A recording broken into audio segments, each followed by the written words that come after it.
Superman সেই উড়ন্ত মানুষ যার চোখে লেজার, বুকে সাহস আর ঠোঁটে প্রেম।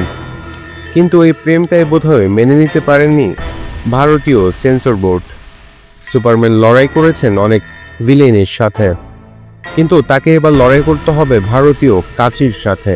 Entered a country. This is how you're gonna be? I'm not the one being interviewed. James Gunn পরিচালিত নতুন সুপারম্যান মুভি বিশ্বব্যাপী মুক্তি পেয়েছে শুক্রবার। আমেরিকা থেকে অস্ট্রেলিয়া সবখানেই চলছে ম্যান অফ স্টিলের নতুন উত্থান, কিন্তু ভারতে সেখানে সুপারম্যান একটু থমকে গেছে, তার চুম্বনে কাঁচি পড়ে গেছে।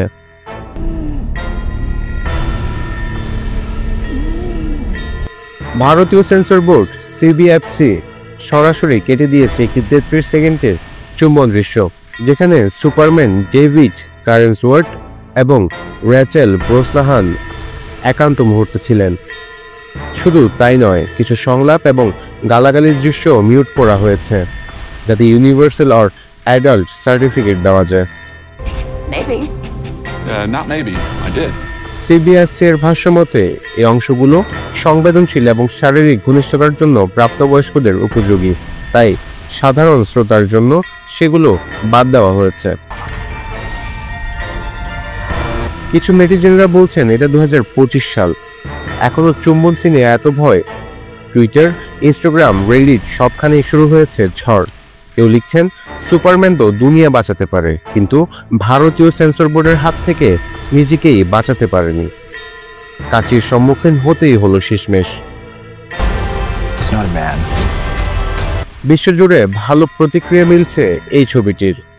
সুপারম্যানের নতুন লুক, চরিত্রের গভীরতা, রোমান্স আর ভিজুয়াল সবকিছুই যেন টপ নচ। কিন্তু ভারতীয় সংস্করণে প্রেম একটু কম্প্রোমাইজড।